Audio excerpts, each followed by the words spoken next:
The whole kid factor, and again, pros and cons. Like, I love that when my kids get home from school, they can pop in, and even if I'm on a call, I can give them a silent hug or whatever. I get to see them so much more. Certainly, I have a much more flexible schedule. It wasn't a huge deal that yesterday going to the middle school orientation ended up being like 2.5 hours long, which I did not expect in the middle of the day. Um, but at the same time, there are some cons of now, if I leave my office to go get water, both of my kids are right there and I can see them having fun with dad, or they can see me and be like, Mom, are you done working yet? You done working yet? No, it's 10 a.m. I'm not done. Just getting some water.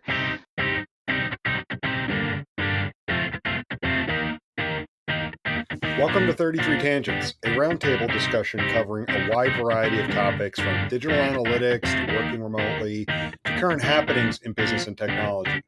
Your hosts, Jason Thompson, John Naran, Jen Coons, and myself, Jim Driscoll, all live in different areas of the world but work together in the same company. Our regular day-to-day conversations often go off in various directions, and the goal of this podcast is to share our ideas and find new ways to engage with others.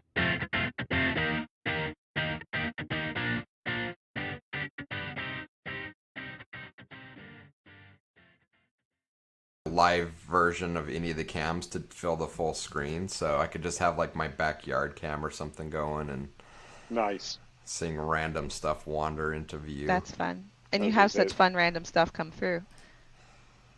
I do. I do. It's usually kids screwing around on motorcycles or weird wildlife.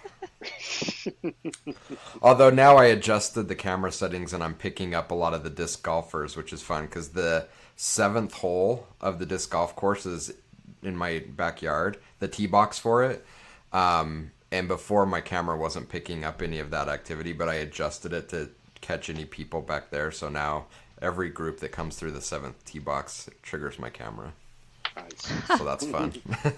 So you have like every bit of the backyard surveilled. Yes. And mostly I changed that setting because I was missing the deer and I like watching the deer. So the Well, deer yeah. come into my backyard and eat, but they weren't coming, well, in the middle of the night they come right down into the backyard onto the grass, but during the day or early in the evening they stay a little further back in the weeds. And I wasn't picking them up, so I adjusted it to capture the deer, and by default I ended up catching all the disc golfers. So That's awesome, though. it's fun. It's fun. So what's the timeline on Squadcast doing the simulcast? I'm pretty sure there's maybe 3 people in the world that would be interested in watching it, but I think it would be super cool to add. Well, it's Podbean. So they, Oh, Podbean's the one yeah, that's yeah, so Podbean, the could hosting service we use, is introducing the simulcast. So okay. I requested access to the beta, so we could try that out. I haven't heard anything from them on yet, so it's just going into beta right now. But then Does that mean that Squadcast already has the ability to kick out a video feed?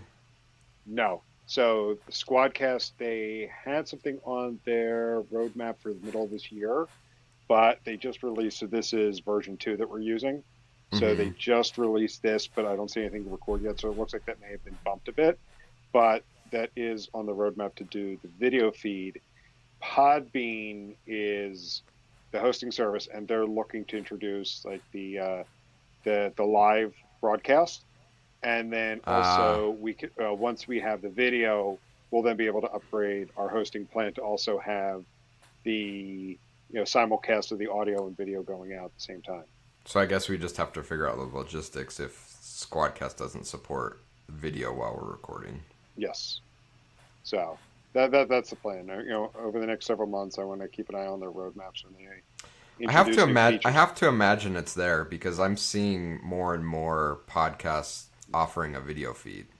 So, well, it makes me wonder that they had originally had it on their plan for video, that it just may have been bumped. So it's got to be coming. Cool.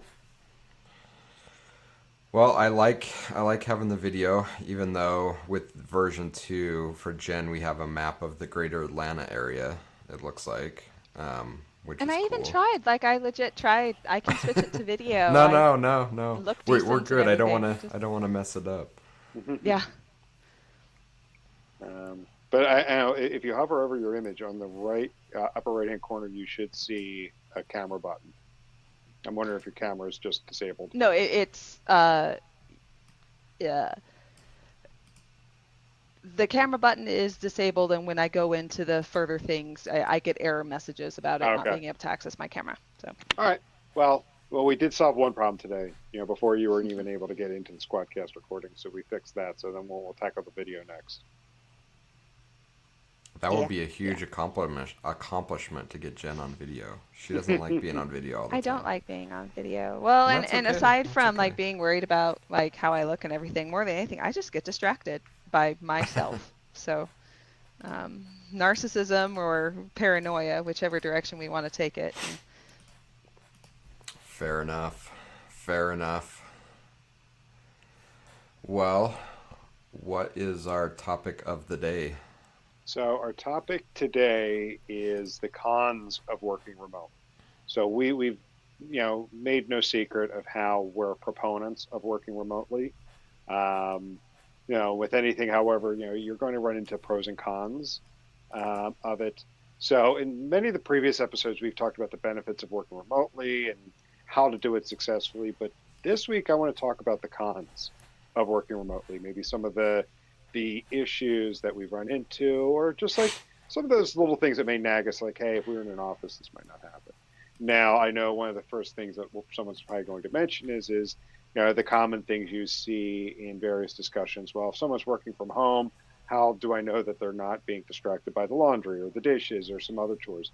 Not necessarily those problems, but some of the other things that may not be listed under the benefit column, for working remotely. So this wasn't because I posted that my vacuum wandered in during one of my conference calls. Nope, We're nope, used nope. to like, Purely oh, my coincidence. my dog made noises or my kids wandered in. No, it's your vacuum. Who has a name? Elmer Earl. or Earl? There Earl. we go. Yeah. Um, yeah. No, but I think, and this is already jumping into a tangent, so I'll quickly get back to your main point. But it has been interesting to watch that arc of things we've been nervous about being remote, and now I think most of us have come to accept that that's part of it, and we're not trying to hide that we're Oh yeah. remote. And sometimes some of our best conversations and just being able to break the ice with people is some kind of noise in the background. Yep. So I think it's been cool that we've been able to accept that and enjoy that as part of what we do. As part of the cons, working remote is really really difficult because you have to be, and I've always used this analogy. You almost have to be like a franchise owner or a business owner for yourself. There's no one there telling you what to do every minute, keeping you focused. There are tools and we do things internally to help, but ultimately you're designing your day. And that can be really, really challenging. And it's one of the things when organizations look to go remote that I don't think they think about up front. They think about the tools. So do we deploy Slack? Do we give everyone a webcam so we can feel more connected? Do we have kind of weekly stand-ups? They think through all of those operational pieces, but what we don't think about is how do we provide training and mentoring and structure to our team members so they can properly define their day? Because I'll be honest, many, many years in at this point, 10 plus years in of fully working remote for me, and I still find it challenging to properly design my day at times. And for me, what that looks like is I tend to end up working too much, and not scheduling time for myself. And I notice that when I roll out of bed, I stay in my sweatpants and t-shirt, and I kind of blurry-eyed wander into the office and fire up the computer and start working. That to me is a sign that I'm like not properly balancing things. So I have to kind of force myself into the habit. I bought an app called Productive, which I have on my phone. I don't know if that's going to show up on here.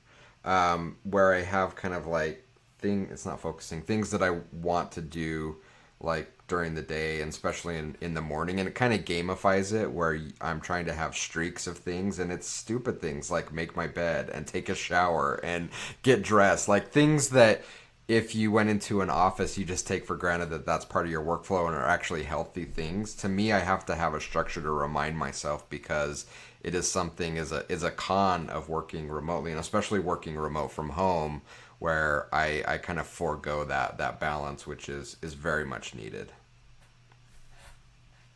Yep.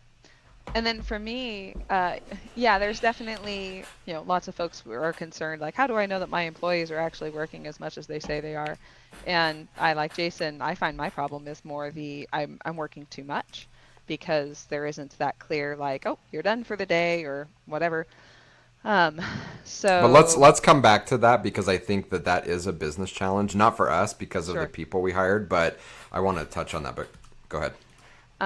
But for me, sick days too is hard, or are hard, because I frequently will joke that the best part of working remote is you don't have to call in sick ever, and the worst part of working remote is you never call in sick, um, because you can get away with not doing it. So there have been a few days where, for whatever reason, I don't know, I was on pain medicine and wasn't coherent, and I'd actually be like, oh, I can't string sentences together. I should probably make myself not work. And that was really hard.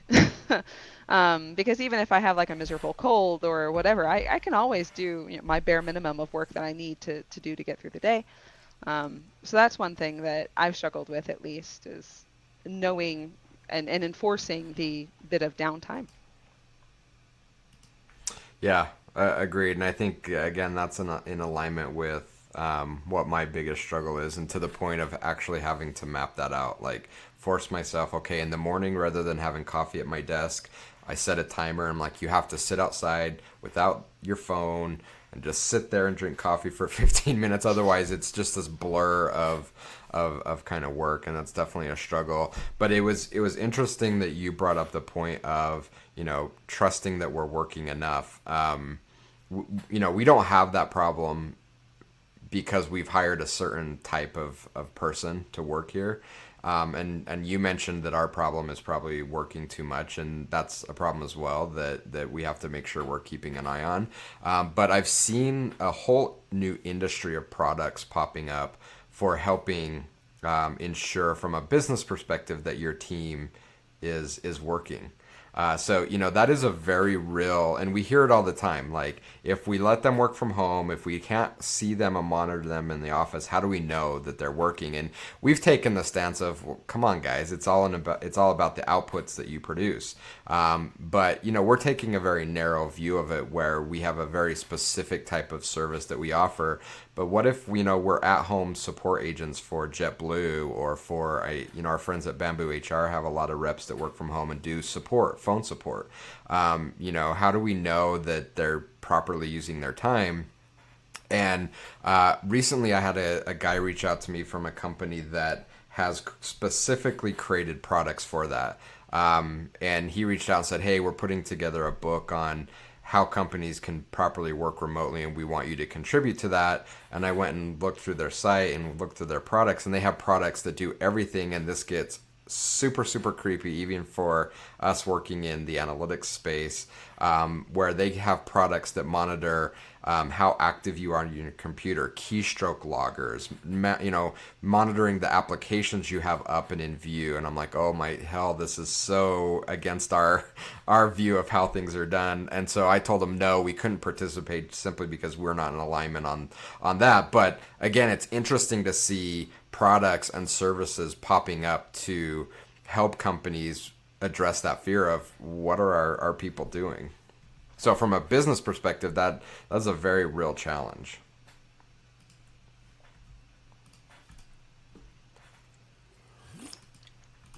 I love that I can see Jim thinking Yeah, and it's how do I pondering. want to phrase this question? Because, like, I mean, to me, if you have to go to the extent of having keylogger software and measuring the rate of keystrokes in app Oh usage, man, my key log would be so boring. oh, it's I mean, there's such a lack of trust there. That I mean, why even hire someone remotely if you have to go to that degree? So it's, yeah, I'm thinking like how to phrase the question in the statement, because for me, like that's just, I mean, to me, like I think you're defeating the purpose of hiring remotely.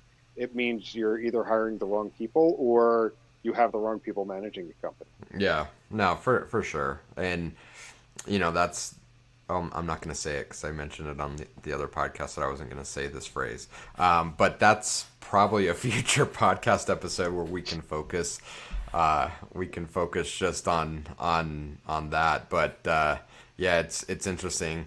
For me, and I'm so distracted. Do you have a tie rack on your wall? Who, me? Yeah. Oh, no, Not no, no. me. That's a race metal rack. Oh, okay. I'm like, what? So distracted by the tie rack. That's a metal rack. No, so like the various races I've run, That's get the awesome. medals. You've I've got a got that. lot of medals. Mhm. That is So cool. this is the one from Disneyland 2 years ago. Yeah, that's awesome. All right, sorry. But yeah, the one thing that I find fascinating and would love to dig into it a little bit more, and again, we have a very narrow view of how this works with our own experience, but I find it fascinating that a lot of the cons that we come up with and that we face tend to be the opposite of what we hear from people about their general concerns of working remotely. If the Yeah. general consensus is, well, they're not going to work enough, they're not going to work hard enough, they're probably screwing around, and probably 99% of what we're going to list as our cons are the opposite of that. We work too much. We don't take time for ourselves. We don't even shower in the morning and we just get straight to work. So it's interesting that for at least for us, our cons are directly different Yeah. from what most people worry about. Well, I mean, one that came to mind for me is just the human contact aspect of it. So I think in one of the ones where we've talked about working successfully remotely and even just getting into the routines, like my morning routine is being at the gym at 6:30 in the morning, and there's a regular group of Yeah, so people. is mine. But there's a Yeah, no. regular group of people that I work out with. So other than say my wife, my son now, and other than that, like that's some human, actual human interaction that I have. And I found like the days that I don't go to the gym, like if say I'm just not feeling well, the weather's been crap and I can't get out or whatever, like or just whatever, I miss the gym a couple days, like I can go 2 3 days of like no human contact other than my wife, and I'm like, yeah, that's not a good thing. Yeah, I think that's challenging. And when I first started, one of the things I pushed for was regularly scheduling meetups with friends, whether it was lunch or just doing something to get out. I find it now more that I'm just looking for excuses to run errands, grocery shopping, going to the UPS store, where, maybe I don't have to do that right now, but it's a good opportunity for me to get out and interact with people. So So you're I've, saying I I've par- probably shouldn't just be buying all my stuff on Amazon so I don't have to get out? I have an Amazon delivery like 3 days a week, so I'm probably not the right person to give feedback on that. But yeah, I mean, for me, it's so easy just to have everything delivered, but I'm making excuses to actually go out because it's a good opportunity to interact because it is a valid point, Jim. Yeah.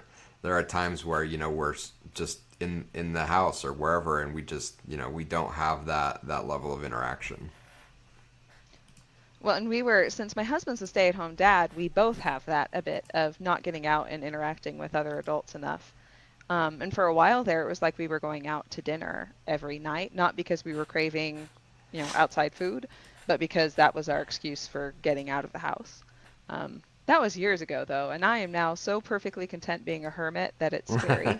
And I am that's too. more my problem is like I don't even miss it that much. And that's probably not great for my health, but I do make sure to get out and walk the dog and around the neighborhood and stuff plenty. But uh, So we were eating out every night, which got rather expensive. But on the other hand, if I were working outside of the home, I'd be paying every day for meals at the cafeteria or going out with the group to Yeah, whatever.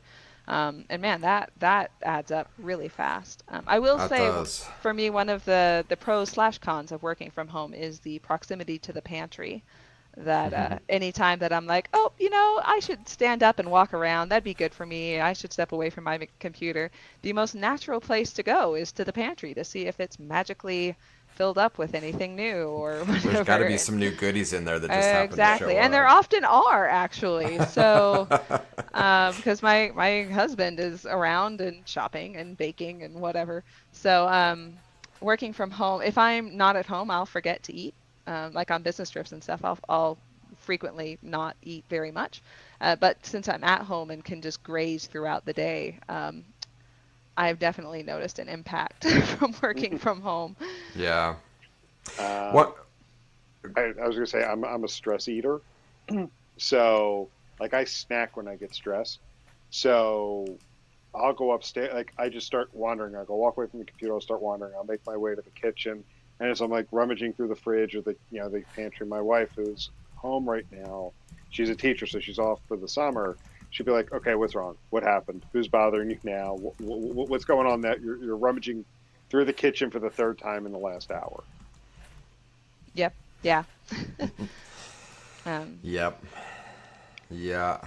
I put all my snacks downstairs, so at least I have to walk up and down yeah. the stairs Same to go here. get them. There is at least that. So I can Well, get my and step count in. if I were, stress eating or whatever at an office, then I probably still would be doing that. I would just be paying the vending machine each time I did it. So, I suppose this is still still probably preferable if I just had some self-control. Indeed.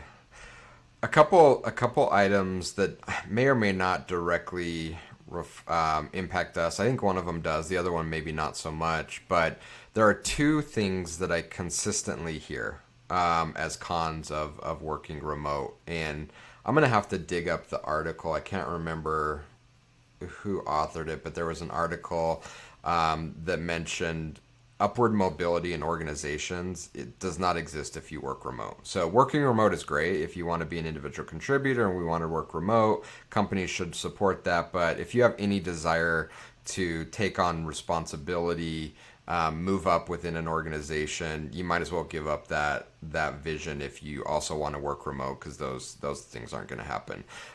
So that's a number one con I hear. The number two con I hear pretty consistently is that you can't innovate and collaborate remotely. So I'm interested in either your thoughts on either of those two cons that I hear quite a bit. I think the first one is a legitimate one, especially depending upon the culture of the company that you're Yeah, it working depends on the for. org. Totally. Yeah. So, I mean, there was one company I worked for that supported remote teams and in-market teams, but if you wanted to be more than that, you had to move to the corporate office. I mean, and they were very upfront about that. So, yeah, I mean, it very much depends upon your company, the way the company is structured. So, depending upon who you are, who you're working for, that could be a very legitimate concern. Fair. What about the collaboration thing? Because that is one that definitely does affect us. Because we are, whether it's through client work or things that we're looking to build within our company, there has to be some level of collaboration. Do you see us being remote? Maybe not taking that to zero, but maybe it takes us longer. Maybe we don't get to the right answer because we're not in person. I think It take, Go ahead, Jen. I was just gonna say, I think it may sometimes take a little longer, and some of that, and this is also a separate issue on its own, but some of that's just the technology of, any time that you do try to all hop on a call or do a screen share or whatever, there's the inevitable, oh, why isn't my mic working? Or let me text so and so and see why they're not here or whatever. Um, But aside from that, I do think it takes a little bit longer to effectively communicate when you're collaborating and particularly working on, say, the same deliverable. Jim and Bryant and I have all been working on something, um, and we're doing like, an hour or two stint all together, and then taking it back to ourselves and doing big chunks on our own and then coming back. But even that hour or two together, the technology of, I'll be telling a person, type it this way, and they already typed it that way. I just don't know that because there's a screen lag, or whatever. That just wouldn't be an issue if we were physically in the same office. But at the same time, I think when we are collaborating, it tends to be a lot more focused because it has to be. And I might have a lot more of that physically sharing a desk or conference room with a coworker in a shared location. We can just end up chatting the day away, or I can't actually get any of my own work done because everything can be collaboration time. Yeah. So I don't know. It's manageable in my opinion. What do you think about as far as the services that we offer? So what we're doing is not unique in the services space, especially for this size of a company, and especially in analytics. There are a lot of examples of maybe not fully remote companies in our space, but companies that are largely remote.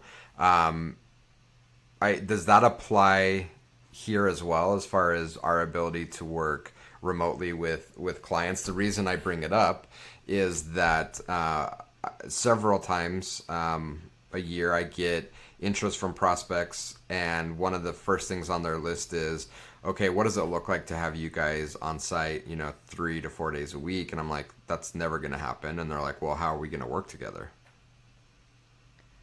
Some of that, again, the technology limitations of it is a pain being remote and not on site with a client, to get the VPN set up, to have them ship out a laptop if needs be. Like, all of that can be a big pain in the butt, I won't lie. And then some of it, I do think for certain activities it is easier to do on site. And I do often appreciate the at least once with any big engagement, meeting them in person, just so I have names to go with faces and things like that. But aside from that, unless there is a really big collaborative thing that we want to make a workshop of, where we're saying, hey, we are all blocking off 8 hours and just doing this thing today. I don't feel like we're losing all that much by not being on site more. I will say though that even with that workshop idea, I don't think why that works better sometimes is because of the physically all being together. I think it's actually the blocking off 8 hours of your day. Like, I don't need to be on site. If we all just pretended I was on site and they all blocked off their calendars and we all really dedicated ourselves to this thing, the same as they would if they had paid to fly me out there, it may be just as productive. It's just really hard to get folks to see it as or prioritize it the same if it is in fact remote. Yeah. Interesting stuff. I'm interested. So again, the two major cons outside of what we opened up with, and that was the whole, are people working? Are you really working? Are you working hard enough thing? The two major things that I hear are, if you're an employee and you want to rise up through an organization, that's a challenge. Collaboration is a challenge. Do you guys hear other major issues as cons? I'm trying to scratch like deep into cons that we face, and I'm not just saying it, I just don't have a really deep list. Maybe I'm not being critical enough. I think maybe not within the industry, but I certainly hear enough from friends and family and all of that, like, oh, I don't know if I'd have the focus for that, or I would just get such cabin fever. Those are the biggest things that I hear, at least outside of the industry, that folks are like, oh, I could never do that. Whereas, I almost feel like when I am on site, that's when I have the focus problems, because I can be a bit chatty, and particularly some orgs that I've been at where there is another equally chatty person, that we just it's sometimes best to keep us apart. So focus wise, it's so hard for me to remember back to when I started being remote, like, was that an issue? But it's not anymore for me, I guess, that I feel like I focus much better in my own little room away from the world. When I was actually thinking a couple of minutes ago when you were talking about like workshops, next week you and I are going on site for 4 days, and honestly, I think a lot of times we're more productive when we're not there. It's next week Yeah. is going to be a lot of the FaceTime, and depending upon it all depends upon how you define productivity. I think they're going to, a lot of these conversations are going to be productive in their own way, in building rapport, building relationships. But if you're looking at it from, did this project move forward, or did these things get done that allow us to move on to this next project? Yeah. I don't think you're going to see as much of that. Yeah, I agree. I'm interested in one of the great things about services is we get to look inside so many different companies. We get kind of the inside view of how lots of companies operate, which I think is awesome. I'm interested in your experiences if you've seen companies, going back to the point of it's difficult to have management or be promoted up in a remote capacity. If you've seen anything to the contrary to that, or if you've seen examples where that actually may have some truth to it. The reason I'm thinking about it is we work with a client that's based here in Utah, and they've been really building out their digital marketing organization as of late. And 3 of their executive level, mid to upper management level folks within that organization are remote. I believe one's in Seattle, one's in Austin, and I want to say one is in Ann Arbor or somewhere. So they're remote individually to the team. The bulk of the team is actually located on site here in Utah, but the management team is distributed. Interested in your thoughts on that, or if you've seen any examples in companies you've worked for as where that's worked, or maybe where it hasn't worked.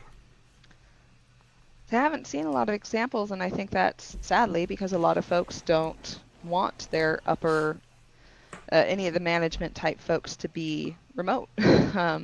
Like I literally was moved out to Atlanta for the company I was working at because I was going from a more from a more consultant role to a more management role, and they decided management's easier to do from a centralized location. So even at say a very large org that I happen to work with that's based in Lehigh and does analytics, I felt like as a consultant, I didn't have a really difficult time getting the, I don't know, branding of myself within the company or getting to know the right folks or whatever.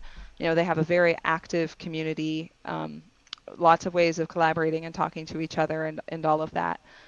It was more if I were to want to change positions or change to a different part of the org or go up into management, just like everywhere else that I've seen, that's where it starts to become you need to be on site for that. So I think for some companies, there are just certain roles that are okay for remote, and then some roles that are never okay for remote.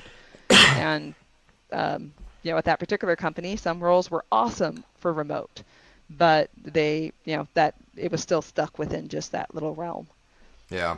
And since we're talking about really just, oh, sorry, Jim, go ahead. Yeah. I was just going to echo that, something similar happened to me, or a company I was working for several years ago. I came in at one role and after a while expressed, taking on a new role, and more or less was told, unless you're planning on moving halfway across the country to, the corporate location, no, regardless that we know you could do the job, it's we want you here. And that kind of got my back up. It's like, okay, if I said I was moving there, I would be able to move into that position, but because I'm not, that's what's preventing me from taking the position. Yeah. Since we're talking about really distributed teams, I think that has challenges in and of itself. And I think it's important to address from a remote standpoint, where you have part of the team at a centralized location or a hub, and you have other team members that are remote. I know, specifically speaking of Adobe, that they've been toying around with a hub and spoke model and trying to tackle some of those challenges. And Jen and I have had past history at a company that was distributed and leadership in multiple locations and other employees remote. And I would say one of the cons, if it's not addressed, is the feeling of disconnection from the remote team, and kind of a sense of being left out with what's happening at the main location. So if at the main location it has the majority of your executive team and management team, there's a very real feeling of being on the outside looking in. And feeling like things are happening at the headquarters, and being able to rub shoulders with an executive maybe gives you a leg up in what you're trying to accomplish. And I think it's something that, unless it's addressed, can be a very, very real con for both the remote employee and the company as a whole. Well, and it's frequently not even planned things. It's not like it's a planned meeting of executives with, lower level folks or anything. It's a bumping into them at the water cooler, or, oh, hey, we happen to all be going out to lunch. And that's how you get to know folks in other departments that you don't have a real obvious reason for interacting with, like that sort of thing. And as far as addressing that, I think part of it is just being very, very aware, having that very active community online of, lots of Slack and texting and whatever for unofficial purposes. Like Bryant and I, we haven't worked on a project together yet, but he's pretty good about just reaching out and saying, hey, good morning, how you doing?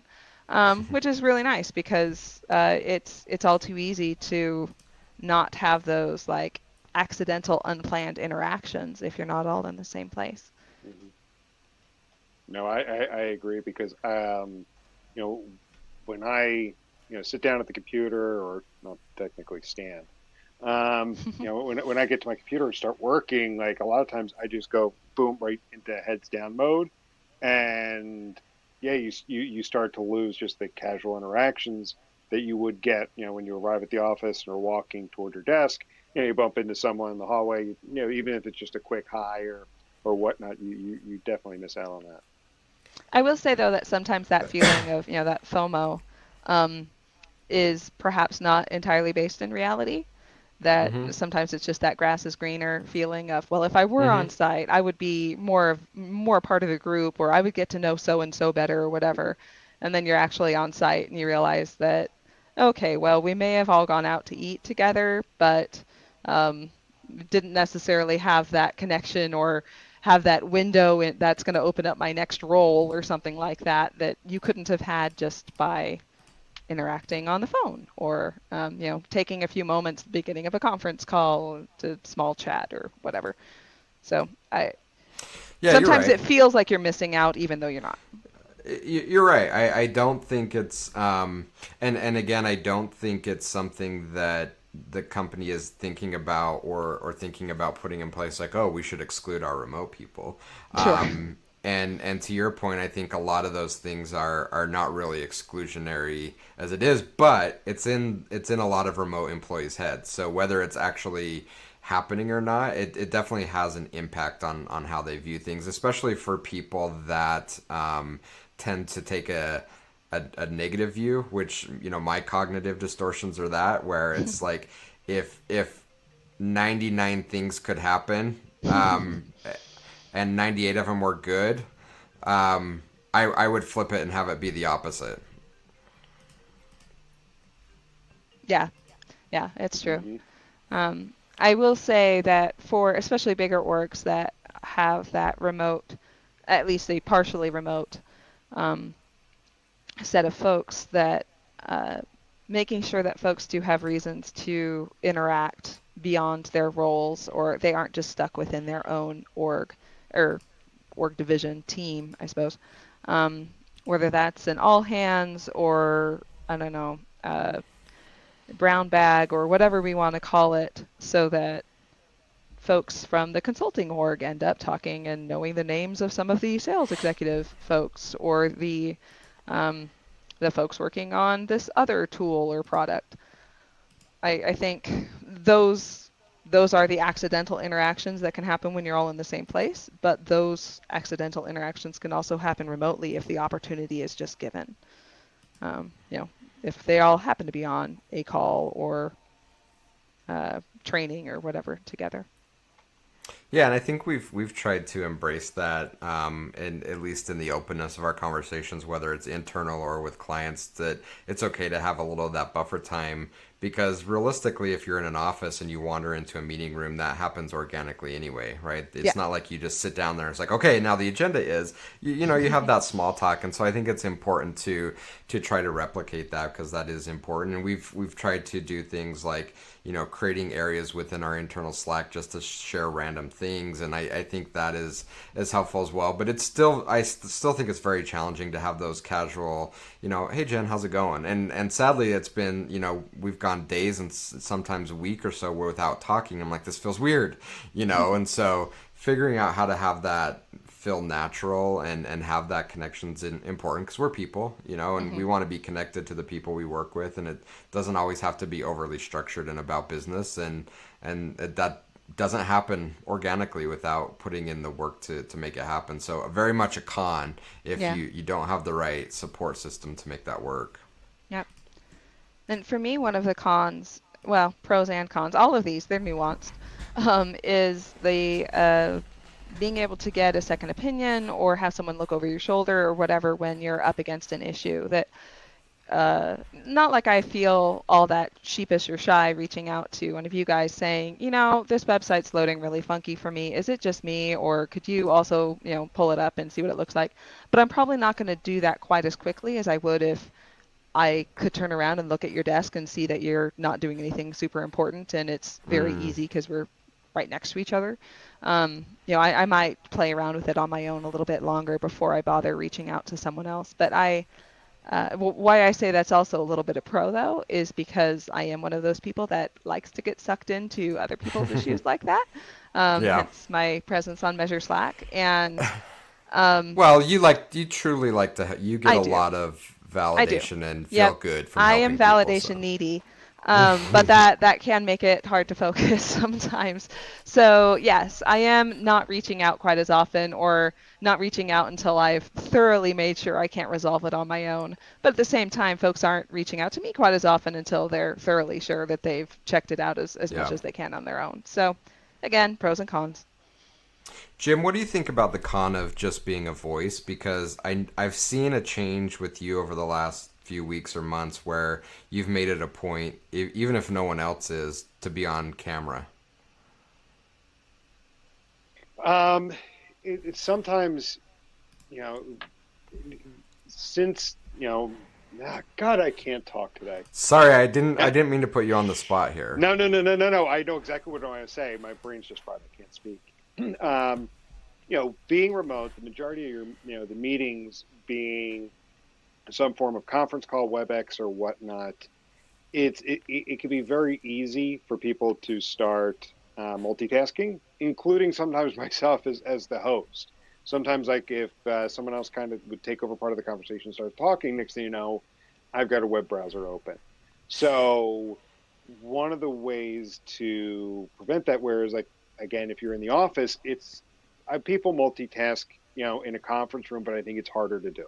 I've even seen some companies say no laptops in a conference room. You need to take notes, bring an actual notebook to prevent this from happening. So man, by the way, Jen and I had a whole disagreement about that. Yeah, so. I have strong opinions on that. But to me, one of the pros of working from home is I can multitask without judgment. Because frankly, I'm really good at multitasking. And what I'm not good at is paying attention to a single thing without distraction. Then my mind will find a distraction and take me away elsewhere. So, that is something I struggle with when I am on site. And it got to the point with, like, there was a certain client that I was on site with a lot and worked 40-hour weeks with, that she and I both realized we were the same in that way. And we would be playing Sudoku on our phones simultaneously while meeting with each other. And it was a relief that neither of us took offense. We got it, that's how we focused best.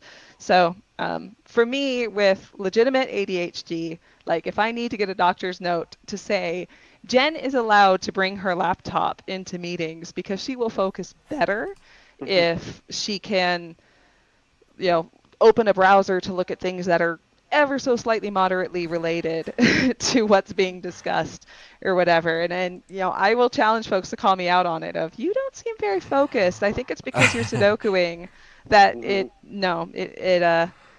if you catch me not being focused, it's probably because I'm staring at a wall daydreaming. And now we're totally off on a different tangent. I completely apologize for cutting you off, but I get it. I get it, Jen. And I in was fact, thinking it.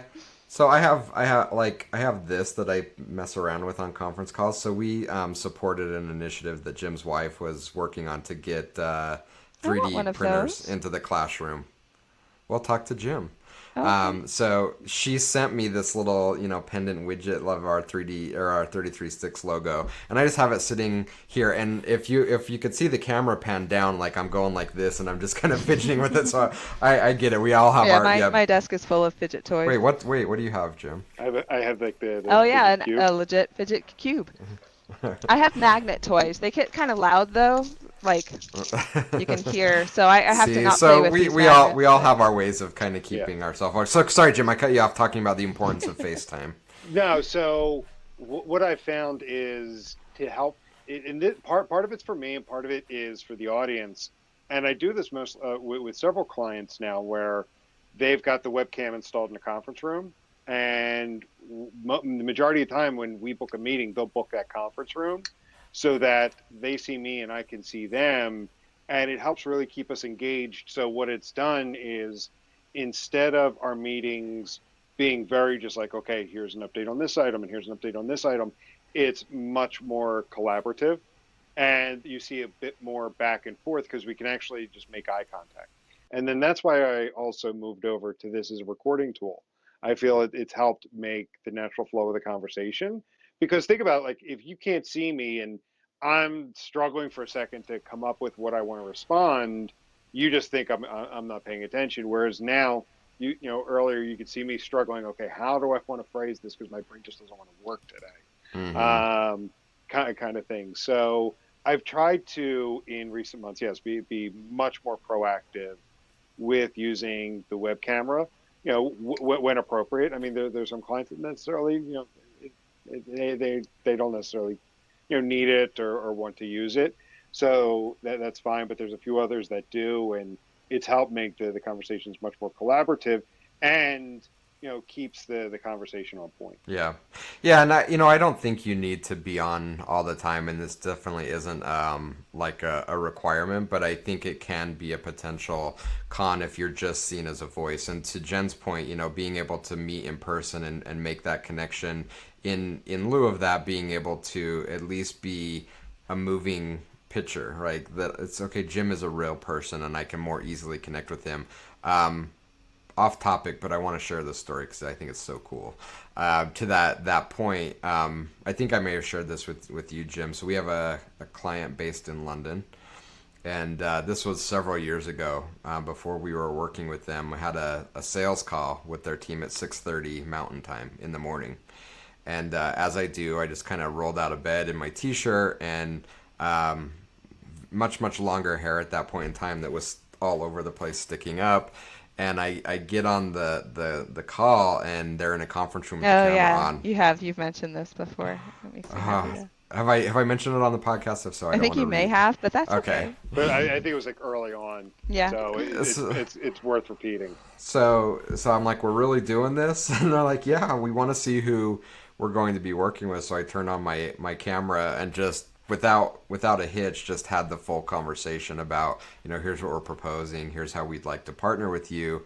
And then after the call concluded, our stakeholder over there called me back and said, dude, that was amazing. Thank you for doing that. He's like, we strongly felt that you were the right partner for us from a skills perspective, but the fact that you felt okay to turn on your camera, and knowing that you had kind of just rolled out of bed and it was early and it's 6:30 in the morning, that's cool. It sealed it, because we've had a desire of wanting to work with an agency that was just authentic, and we couldn't get a better sense of how authentic you were than that. So so thank you. Very authentic. But at the same time, like as an argument for less video and all of that, which we probably could do a whole podcast on just to video or not to video.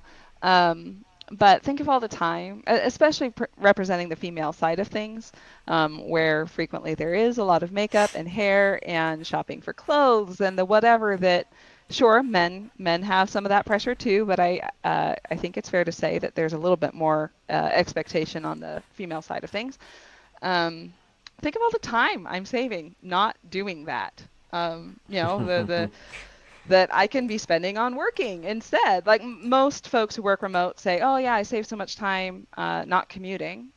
But yeah, I save a ton of time not commuting and not getting all primped up because, I have to have straightened hair and or, some degree of makeup or whatever. So again, pros and cons to everything. Yeah, no, that's a fair and valid point.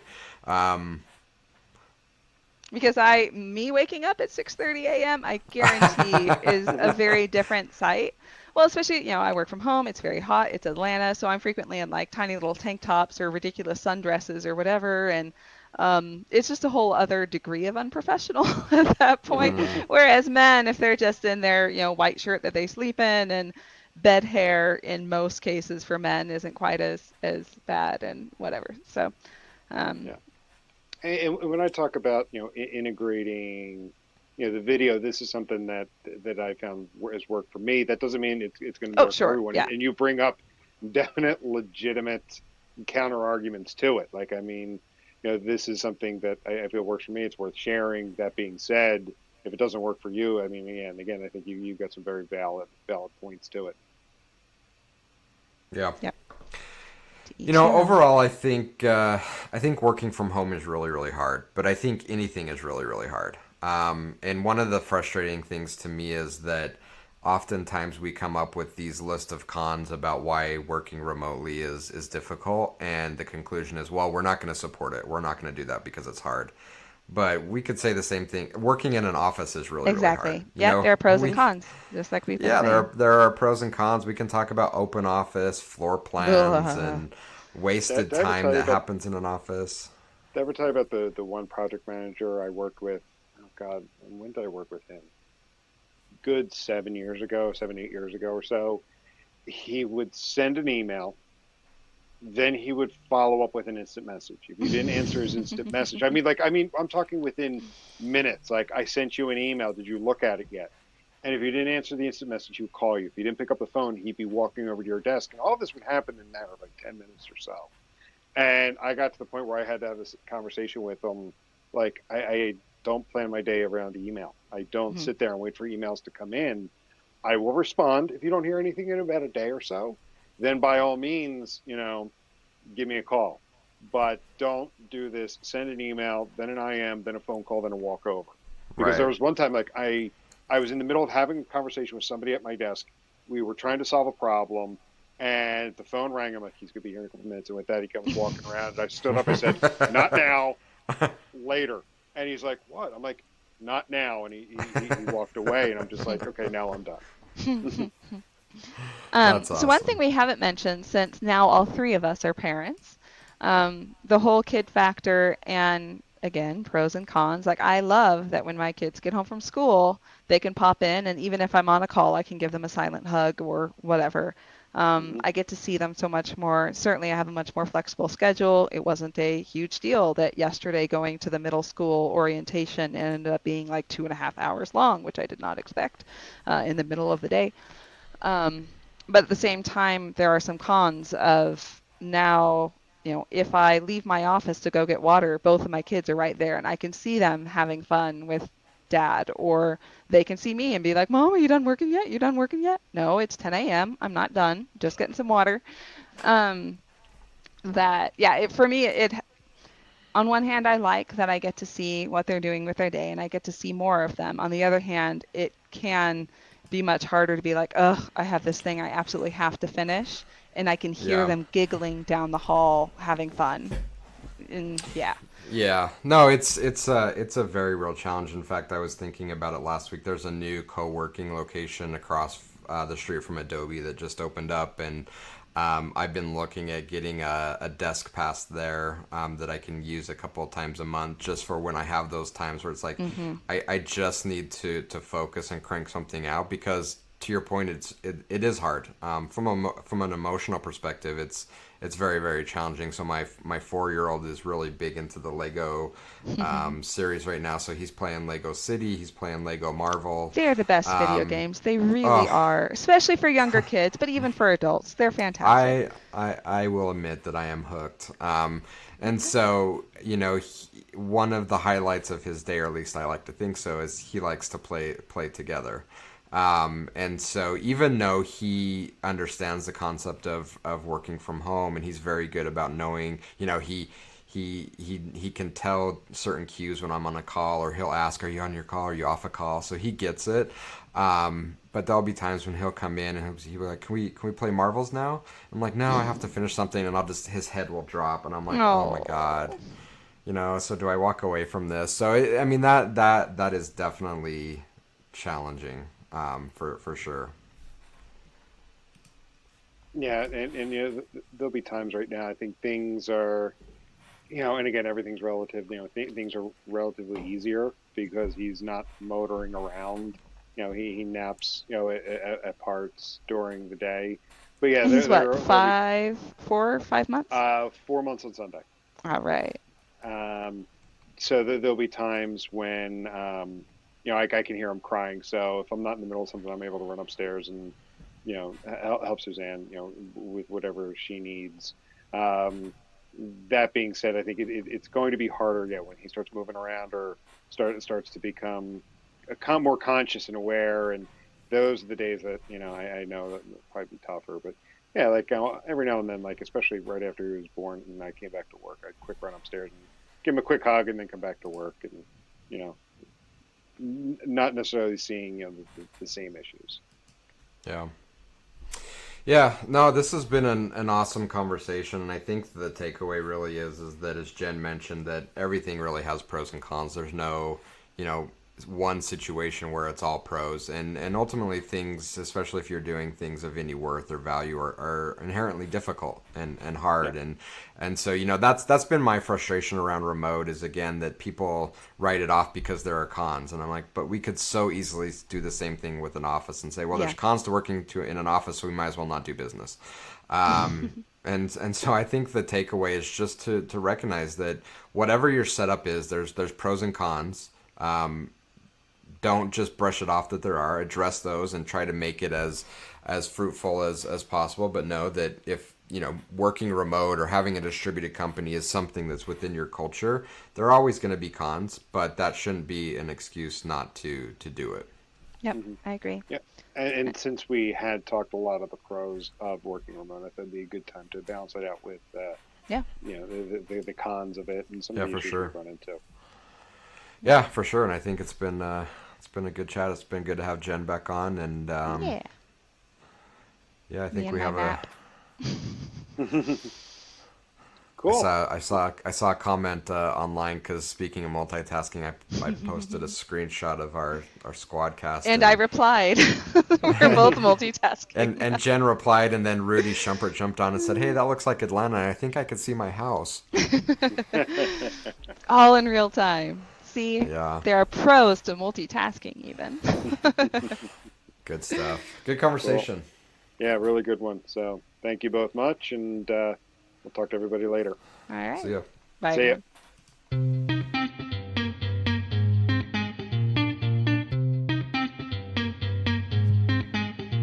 Thank you for listening to this week's episode. We hope you enjoyed it. If you'd like to reach us, you could do so by emailing podcast@33sticks.com or on the web at www.33sticks.com. The 33 Tangents podcast is a production of 33 Sticks.